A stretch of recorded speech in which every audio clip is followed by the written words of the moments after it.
Tonight, a not guilty plea from a St. John's man accused of kidnapping and murder. That story. And a woman who is homeless says one government program is making it hard for her to find a home.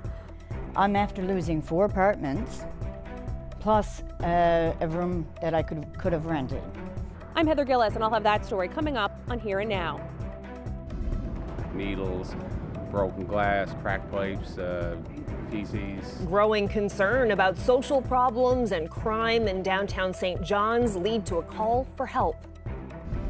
One Corner Brook family is fighting the school system, trying to get better supports for their son with disabilities. When you have a medically complex child or a child with exceptionalities, life is harder. There is not an adequate amount of money put forward to enable enough student assistance, enough hours to actually be available to the students who need it.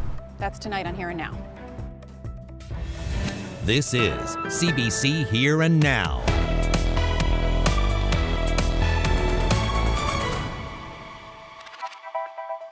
Good evening and welcome to Here and Now. A St. John's man accused of a brutal murder 6 months ago is fighting the charges, and he'll go to court next spring. Here and Now's Terry Roberts reports.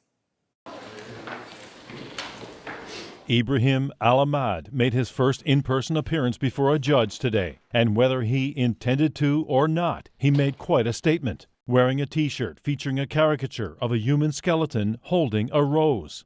Speaking through an Arabic interpreter, Al-Ahmad calmly entered not guilty pleas to charges of first-degree murder, kidnapping, and 2 breaches of a release order. Al-Ahmad is accused of abducting and then killing a St. John's woman. The woman's body was discovered inside this abandoned house in Outer Cove on March 5th. Al-Ahmad was arrested later that day and was hospitalized with undisclosed injuries. A sweeping publication ban prevents CBC News from identifying the woman or a long list of potential witnesses. Today's court appearance was the latest step in a case that shocked the province, especially the city's growing Syrian community. A 6-week trial at the Supreme Court of Newfoundland and Labrador before a judge and jury is scheduled to begin on May 5th.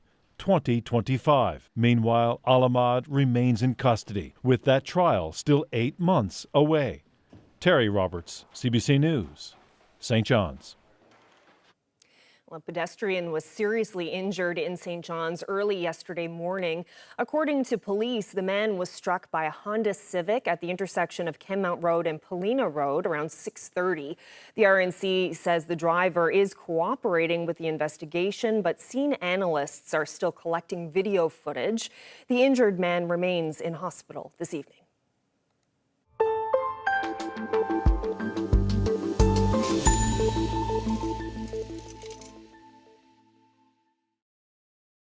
A St. John's woman who is homeless says a program that should be helping people find housing is actually creating a barrier. And advocates say she's not alone. Here Now's Heather Gillis has that story.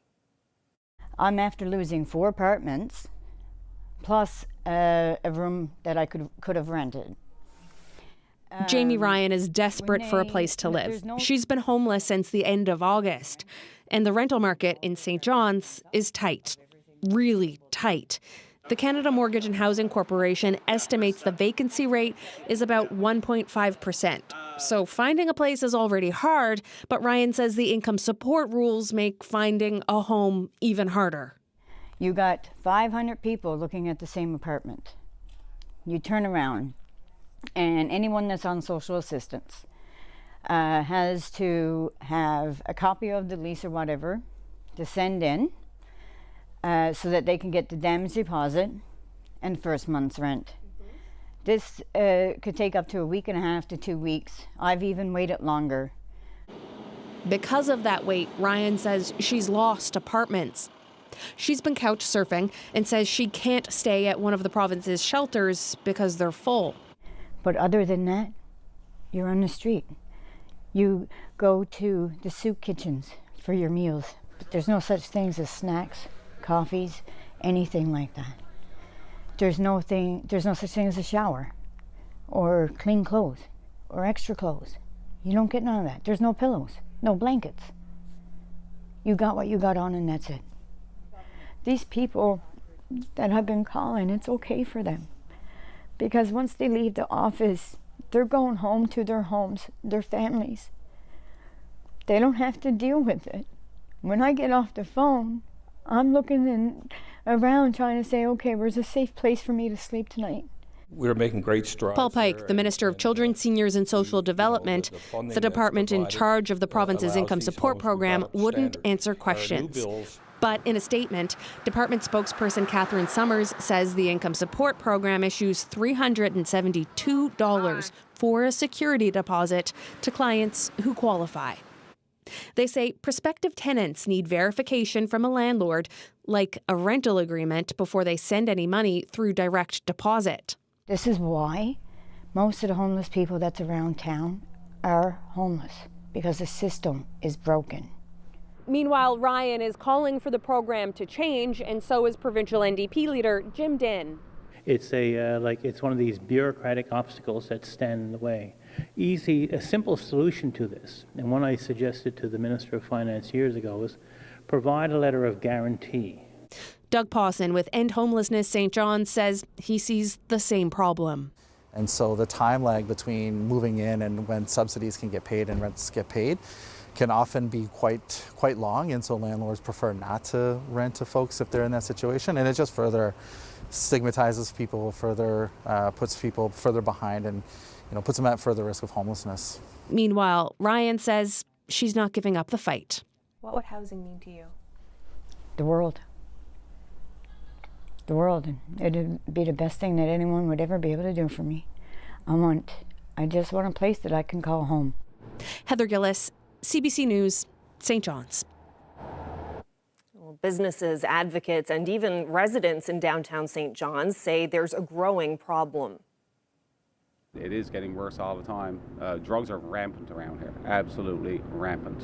I have to check the fire escape on the back of our building on a regular basis to look for needles, broken glass, cracked pipes, feces, who knows. The head of downtown St. John's says the area is dealing with a rise in break-and-enters, thefts from businesses and vehicles, and vandalism. This alongside issues like aggressive panhandling and people dealing with mental health issues, homelessness or addiction.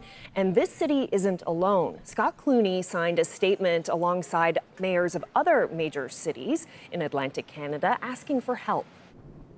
We are facing an opioid crisis in St. John's. I mean, no one can deny that. It's worse in other downtowns. We would like to see that curtailed before it gets any worse here. So those sorts of things. And just continue with the housing strategies, ensuring that the municipalities and the province and the city are doing whatever they can to address those housing needs, get people the shelter that they require, and then everything else can, come along that needs to be required with that. Well, still to come, more from downtown St. John's, as well as street outreach workers in the downtown about what they're seeing. That's ahead in about 20 minutes on Here and Now.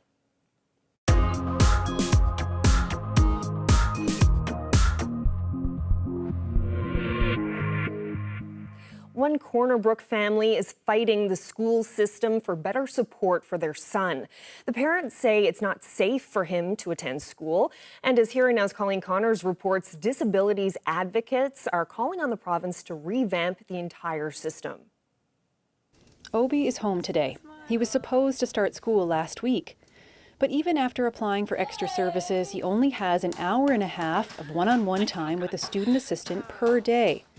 He has Pura syndrome and needs help walking, eating, and communicating. And his parents say that's not nearly enough time to ensure his well-being or safety. He's a very capable little guy, but he's also very vulnerable. And he doesn't, for example, fully understand heights. So there have been a couple of occasions where we've actually had to stop him from walking over stairs in his walker. So there's numerous examples that we could, come up with around safety that for us and the medical staff that we've always dealt with, it was required that he has at least one-on-one support. As members of Halibu, the family qualifies for specific help under Jordan's Principle, a federal policy that stipulates First Nations children must be able to access the services and supports they need. Neither the federal government nor the province's English school district will answer questions about why Obi gets so few hours of daily support this year. But his mother says the problem isn't new. Angry, frustrated, exhausted, really. You know, this is the 4th year. And I think what people don't see often is, you know, when you have a medically complex child or a child with exceptionalities, life is harder, right? Our night times are hard. He doesn't sleep through the night. You know, we have to blend his food and feed it to him. We have to help him with the bathroom, help him get around. So, you know, life is hard anyways. When you think of something like school in Canada, you know, that should be a safe place. That should be a place where you go and you're like, it's like an exhale. More than just a breather. One group calls school a basic human need, and one many kids who need support aren't able to access. What we're seeing is children that are being kept home from school by their parents, and in some cases, in many cases, being homeschooled by their parents. These rights are therefore being denied. Right now, support resources are allocated in a lump sum to schools, causing a scramble in September. The Autism Society wants that to change. So whatever money we're putting towards this is not an effective use of funds. It is ticking a box, to be blunt. It is saying, okay, well, we've done something. As opposed to working with the individual, identifying the need, allocating the resources that can be much more efficiently done if it's the person, because then if the person moves from school A to school B, that funding moves with them. There's not a reallocation to the school. Because at the end of the day, it's about resources. For the Coalition for Persons with Disabilities, the lack of student supports at school comes down to money and how much governments are willing to spend. There is not an adequate amount of money put forward to enable enough student assistance, enough hours to actually be available to the students who need it, and that school staff, administrators, are forced to use the allotment of hours and disperse that among the population. I think that's the problem. Unfortunately, Obi is still not able to attend school. And his parents know of many other families that are experiencing a similar situation. CBC contacted the English School District last week looking for an interview, but no response. CBC also contacted the Federal Department of Indigenous Services Canada, which oversees the Jordan's Principle. They did not respond either. Colleen Connors, CBC News, Corner Brook. Well, the district did send an email late today saying it won't speak on individual cases. It did say the Education Department assesses the appropriate resources and supports needed and that student assistant hours are allocated according to a student's needs. We're down in Harborside Park in St. John's, Newfoundland today. It's a great day to be out doing some RCN attractions work. My name is Lieutenant Commander Lucas Pang. I am the officer in charge of the Royal Canadian Navy's Naval Attractions team. We're trying to attract the next generation of people who will be taking our ships out to sea. We have a lot of new ships that will be coming online in a few years' time, so the sooner we can get more into the training system, the sooner we can fill the spots that we need to do the business out at sea. The event is partnered with the Canadian Coast Guards and also the Canadian Marine Careers Foundation. They're our link to our industry partners, Coast Guard, of course, but also the OceanX company. We have the group from Women in STEM. They provide great opportunities for women in the sciences and technology sector. So we're partnered with a lot of industry to help us to grow not just in the Navy, but also the marine industry as a whole for Canada. The type of people we see yesterday were job seekers mainly.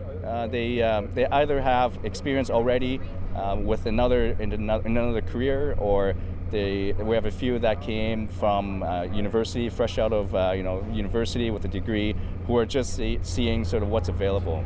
We certainly have seen a lot of people challenges in terms of numbers in the last few years, especially in the technical trades where there's a high demand in the civilian sector.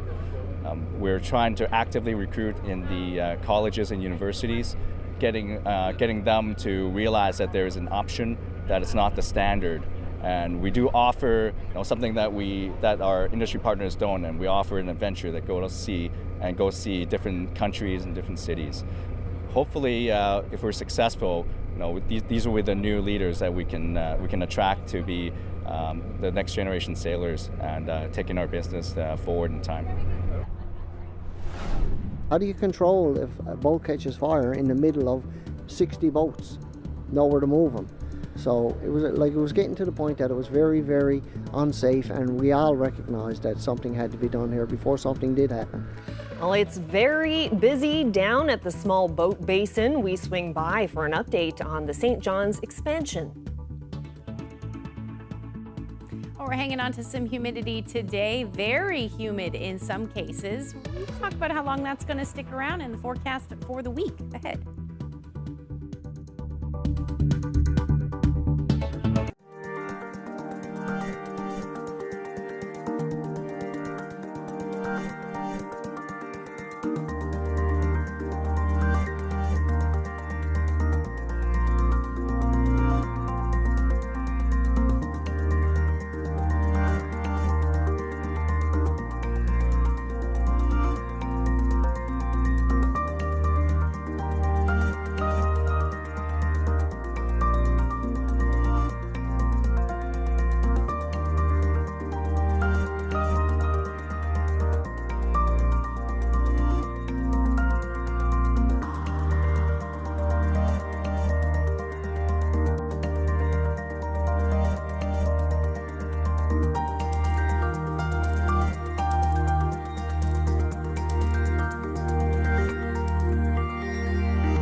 Ashley, another beautiful weekend we just finished. Today, very humid and a little bit blustery and misty out there today. Yeah, a little bit of everything this afternoon.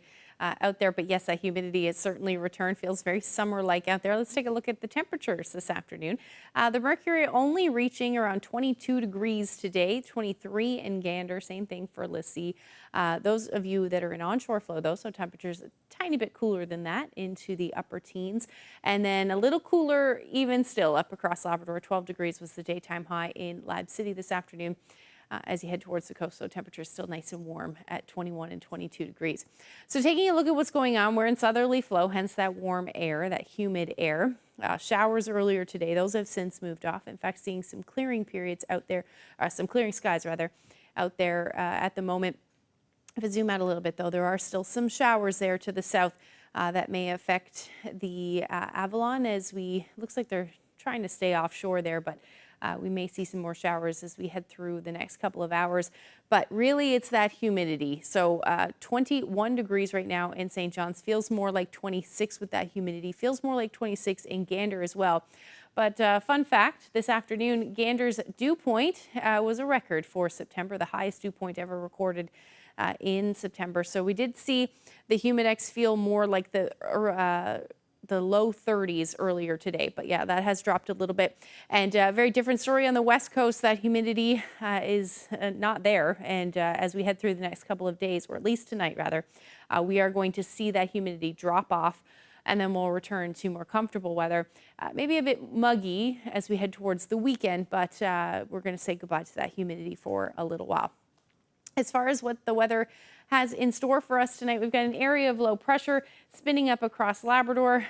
Starting to see some snow in the mix there. Right now, I don't see any of that falling anywhere at the moment, but definitely some colder air. And we're going to see some showers across parts of Labrador. Really not a whole lot going on across the island. Most of us should stay clear or just cloudy through the night. The winds, as Carolyn mentioned, a little breezy, and southwesterlies will be staying anywhere from about 20 to 40 kilometers per hour overnight tonight. Single digits, the story for the north coast as well as Lab West. And again, your winds, though, will be out of the northwest, gusting as high as 40 kilometers per hour through the overnight as well. Into tomorrow, we're still going to see that area of low pressure affecting most of Labrador, so it is going to bring the chance of showers for a good chunk of the Big Land.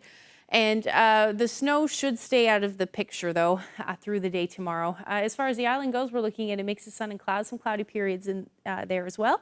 Chance of a few showers, isolated, very isolated in nature, but you may see a few as the day goes on. I do think that the eastern portion of the island will likely stay more on the cloudy side. We may see some peaks of sun there, but for the most part, cloudy. And then some more shower potentials.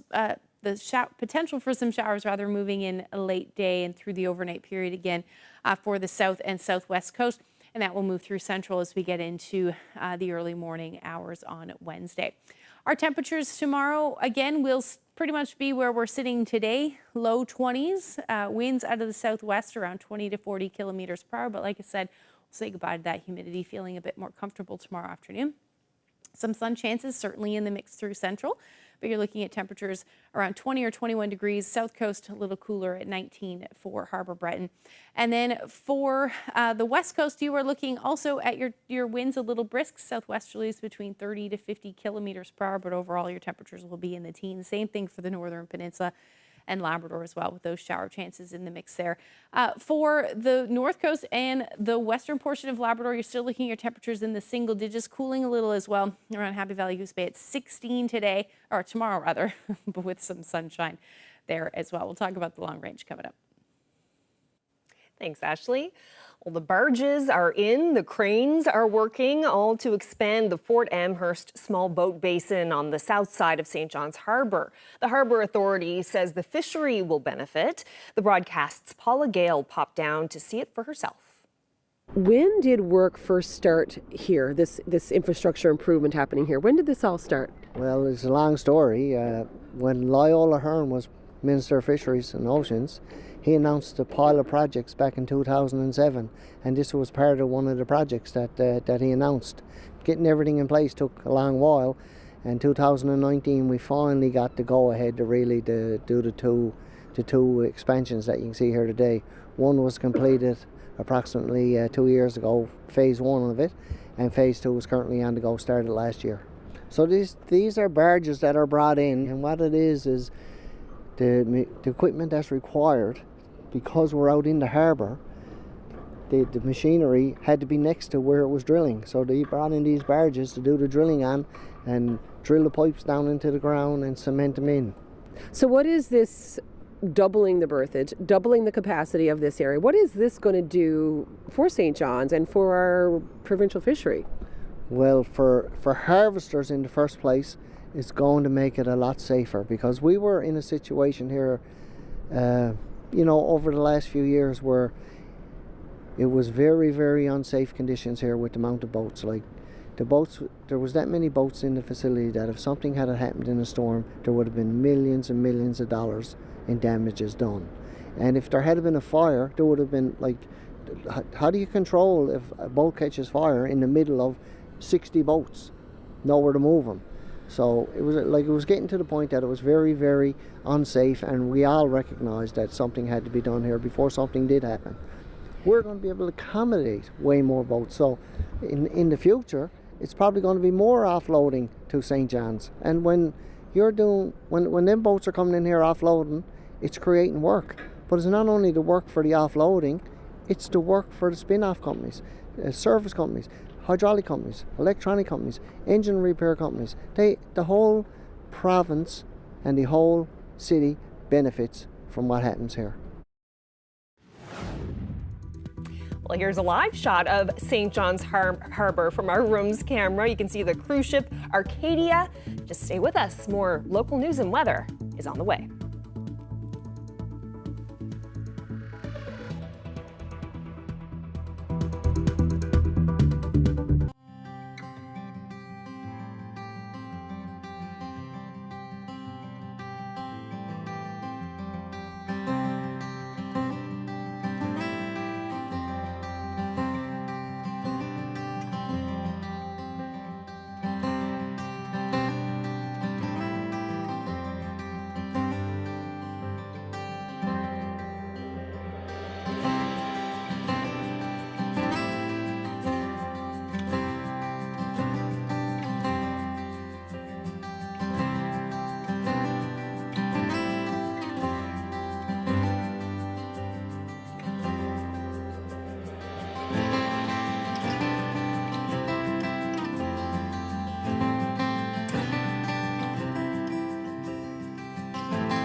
I'm in downtown St. John's, where there's been a lot of focus lately on a broad set of problems you might call street issues. The triple crisis of homelessness, drug addiction, and a lack of supports for mental health is playing out in cities all over the world. But in our little corner of the world, in downtown St. John's, those issues are highly visible every day.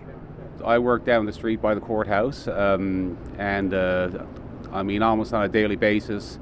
Just walking to the coffee shop there, I'm accosted 5 and 6 times by people looking for money. A lot of them are very obviously high. Some of them are very assertive. I've witnessed them walking onto some of the patio decks down here where people are eating and stuff and having drinks, looking for money, and passed out on the sidewalk. It's really getting bad. I live down here as well, and every day it seems like it just gets worse and worse. Do you get the sense that this has been keeping people away from downtown, or that it's been affecting business? I mean, there's a cruise ship here today, there's a lot of people on the street, but do you get the sense that people who live in St. John's have been avoiding downtown because of some of the things you described? I honestly believe that, well, I know for a fact that some people I know say they don't come down here anymore because it's just too rampant and too much bother. Joining me now is Scott Clooney. Scott is the Executive Director of Downtown St. John's, the organization that represents businesses in the downtown district. Scott, thanks for being here. Thank you. You were a signatory to a letter with Downtown St. John's and other downtown advocacy groups throughout Atlantic Canada last week, calling attention to what you were referring to as street issues. I want to understand, what do you mean by street issues, and how are those issues affecting businesses in downtown? Well, we're looking at all the social issues that are occurring in our downtowns and actually in our cities, in our provinces. We're seeing with an increase in the opioid use, we're seeing a lot more break and enters in the businesses, thefts, shoplifting, those sorts of things. Thefts from vehicles, from people parked in our downtown, whether it be working or coming for play, or those sorts of things. So that's impacting businesses, directly from the loss of product or the loss of property damage through broken windows, through broken doors, those sorts of things. But then it's also coming down right to the street level, where you have individuals who don't quite feel safe in being in the environment anymore. They may have come down and experienced an aggressive panhandler, or seen something that kind of taken them off guard, not used to seeing that in downtown St. John's or other cities if they haven't traveled a whole lot. So, and that could be a homelessness issue, an individual that's suffering from a mental health episode or crisis, or someone using drugs. We often say that the vitality of our downtowns are seen by the street, whether that be a business or the streetscape, but also the people who are on our street. So when people come to our city or come to our downtown, whether they are from our own province or from our own jurisdiction, and you can kind of get the vitality of your downtown, your city, and your province by what you're seeing around you. Downtown St. John's, I have partnered with Thrive, CYN St. John's, through a communities, Building Safer Communities grant, which was federal government money administered by the City of St. John's. So they've actually hired 2 outreach workers on a 1-year pilot project, and they started back in middle of May. So we have statistics now that take us up to the end of June. Next week I'll get my statistics that will cover off the months of July and August. But just the first 45 days of that pilot project with 2 street outreach workers in our downtown Monday to Friday, so not counting Saturday and Sundays, there were little over 400 unique contacts. So individuals that had never been contacted before in our downtown over 45 days. A little over 300 of those were male. The primary issue is food and food insecurity. I think was over 70%, and then everything else falls from that. So most of the things that they gave out to these individuals that they met on the street and helped on the street was food, some clothing, just basic things, personal care items and SWAT kits as well. So those types of things. But then, they were also able to help one particular individual who was here and found himself homeless and wanted to move back to British Columbia. So they were able to accommodate that and, those sorts of things. So that's a program that we have underway right now. It's only a 1-year pilot project. We have funding in place for that 1 year for 2 outreach workers. We'd love to have some more funding to increase the funding for more outreach workers that could do 7 days a week, because we know the social issues don't stop at 5:30 on a Friday. What would downtown St. John's like to see in terms of an approach, a city or province-wide approach to this issue? And what would downtown look like in a world, in your view, in a world where some of these issues are being addressed? Sure. Well, I think we still need to have, and the federal government are doing some great work in working on dealing with the housing initiatives, same as the province now with the new opening of the Comfort Inn Hotel, converting that into housing, and those are all great things. But we also need something that's going to address the opioid issue. We know that's a major driving force to a lot of the issues that are going on down here through the social issues and the crime, those sorts of things. And it's not just in downtown, that's right through the city and even throughout the various different parts of the province. So we want to see something that's done on a national level that can go towards helping to address those kinds of things and getting those people into programs and those sorts of things that they need. Now, we also caught up with the 2 street outreach workers today. As Scott Clooney mentioned there, they spend 5 days a week in the downtown area looking for people to help. We fill our bags with different items that might be helpful for people who are in community, folks who are experiencing poverty, housing insecurity, or homelessness or rooflessness, folks who maybe are needing to get connected to different supports. So we go out and we just meet individuals, give snacks, check in with folks, see if there's anything that they need and any way that we can help. We try to show as much dignity as possible because some folks are really want to engage, but there's also a huge stigma attached to folks panhandling, so they're kind of weary of other people approaching, so try to just go with the flow and respect them as much as possible and see if they need anything. We'll hear more about what the outreach workers are encountering on the job while working in downtown St. John's and beyond. They'll tell us what they want you to know about the people who are panhandling on the street. That conversation continues tomorrow night on Here and Now.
From portraits to sci-fi scenes, even local landmarks, Lego lovers flexed their creative muscles this weekend in St. John's. Blocks on the Rock took over the Johnson Geo Centre this weekend for its annual showcase. Our William Ping swung by. So we're at the Johnson Geo Centre here in St. John's, Newfoundland, putting on one of our annual showcases. Our group is a group of mostly adult Lego fans, and we put together Lego models for fun, and we once or twice a year like to come out and show it off to the public. These are a couple of builds that I've had on display before. These are a 9,000 piece model of the St. John's Basilica, a 5,000 piece model of Cabot Tower, and a Star Wars Imperial Hangar that I've also got on display. My primary love is Star Wars. That's what got me into Lego as a Star Wars fan. But since then, I've kind of branched out into building local landmarks as much as I can. So we started about 8 years ago. We just a group of Lego fans that kind of came together, and we started having meetings, and eventually we gained official recognition from the Lego group. So we are what we call a registered Lego users group. We get certain amount of support from Lego for our project and stuff like that, and a lot of it is just grassroots organization, finding all the fellow fans and getting together over the brick. I like to do the artwork. I find it's where I've come into my own. I get inspiration from everyday things that I see around, such as like the Four Sisters I've done, or pop art, Star Trek, Star Wars, my love of nature, animals, that type of thing, and the fairy tale type stuff like dragons and things like that. As some people say, it becomes like dots, paint by dots. And I see you're working on one there now. What will that be when you're all finished up? This one will be a snake's eye. I've gotten in recently to doing eyes and having people figure out what they are. I used to have very high stress jobs, and I find this is a way of relaxing. Okay, I could spend hours doing this, and everything for the stress of the day is just gone. Yeah, so this is my medieval village and my castle. This is kind of a project I've had for the last 5 years or so. But it's kind of the first time I've merged both the village and the castle together. It's all kind of built in like different sections that kind of just come together in a modular fashion. And it can be a bit of a pain to bring it here, but once it's all here and set up, it kind of all communicates and merges together to give you the final product, right? So I make the castle open up so you can see some of the interiors and some of the detail on the inside. It also allows like some natural lighting to come through and really brings out the stained glass. It's a Spirit of Soleil. We are really enjoying how iridescent it looks, and have a funny little house there that's collecting a little energy from it. I 10 out of 10 wouldn't recommend transporting a sphere. One can anticipate that you will need to reconstruct that because they don't like to be moved. 9,000 piece model of the St. John's Basilica, 5,000 piece model of Cabot Tower.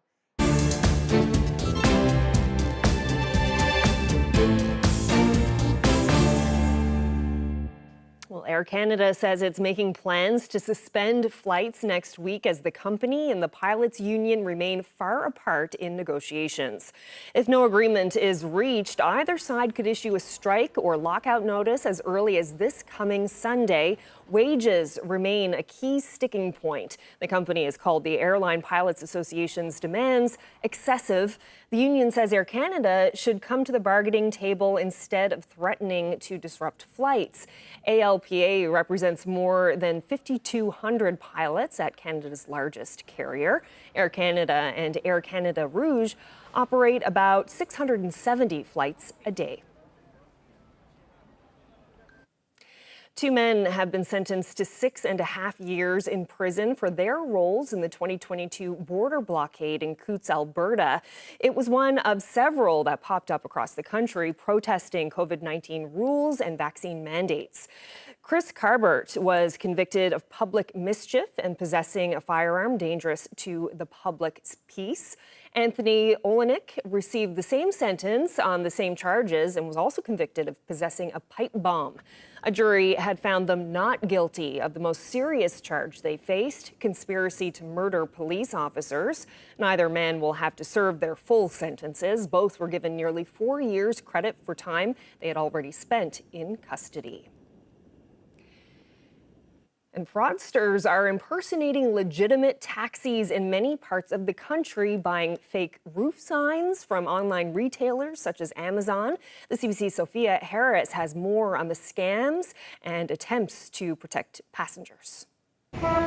It's called the taxi scam, and police in several parts of Canada have recently issued alert that the scam is making the rounds in their city.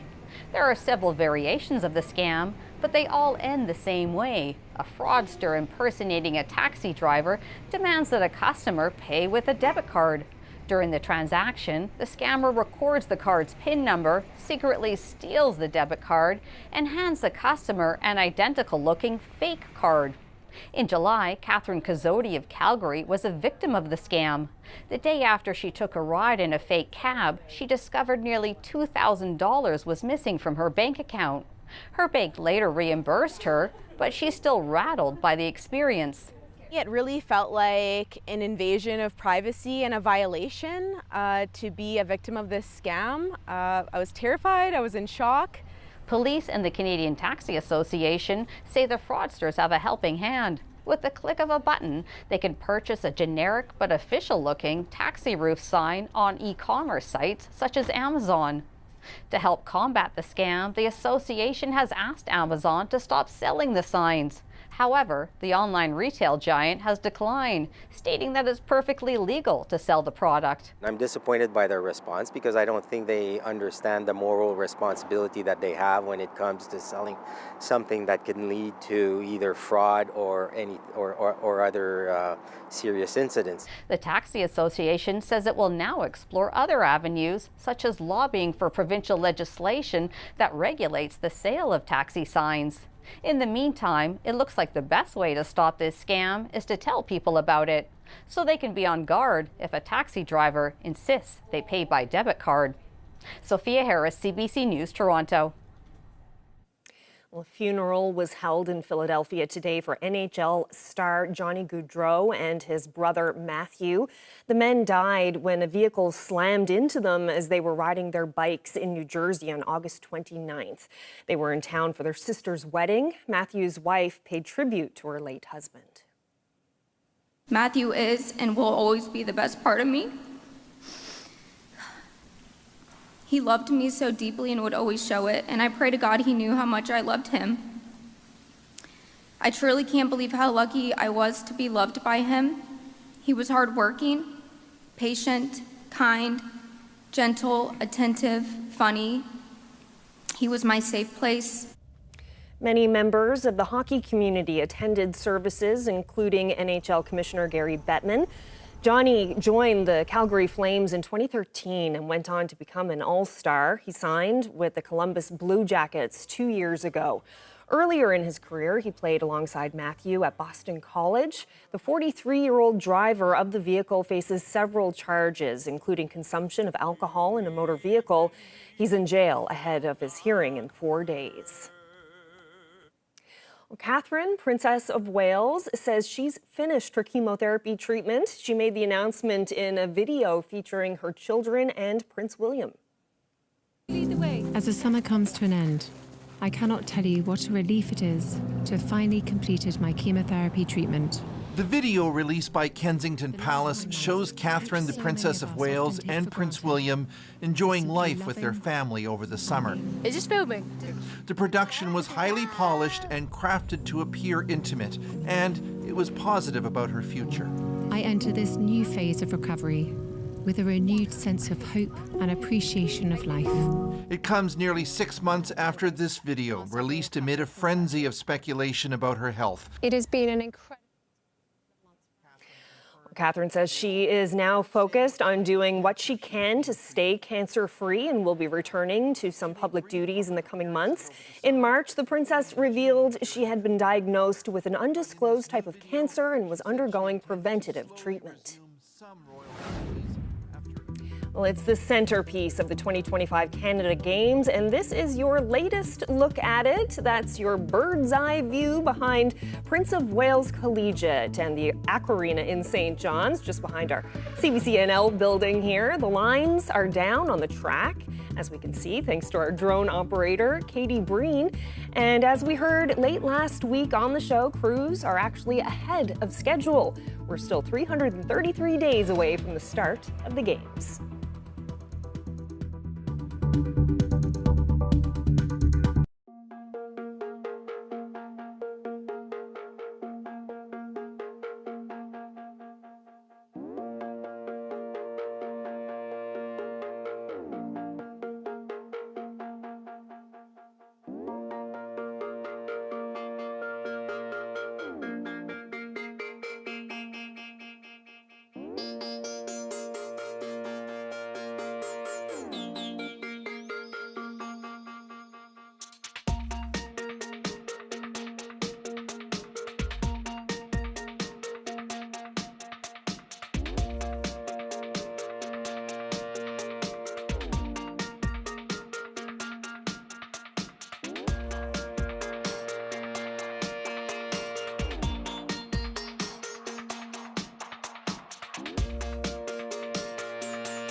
Okay, so time for a look at the long-range forecast. Skipping ahead to Wednesday, you mentioned earlier that when it comes to the humidity, it's going to be very much up and down a little bit over the rest of the week. Yeah, we're certainly going to drop that humidity as we head through tomorrow. We may feel a bit muggy over the next couple of days, but much more comfortable than it has been. Let's take a look at what's going on as we head into your Wednesday morning. So that area of low pressure still definitely going to bring some The potential for some showers up across parts of Labrador, definitely cloudy skies.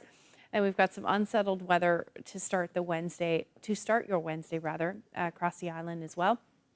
Still in that southerly flow, but we are going to see those showers work their way across the island as we head into the evening hours, with some clearing skies in the west as that area of low pressure pulls away and pulls some of that cloud cover with it. So temperatures across Labrador are going to sit in the 10 to 13 degree range across the island. Most of the northern, or all of the northern peninsula and the west coast will sit in the mid-teens.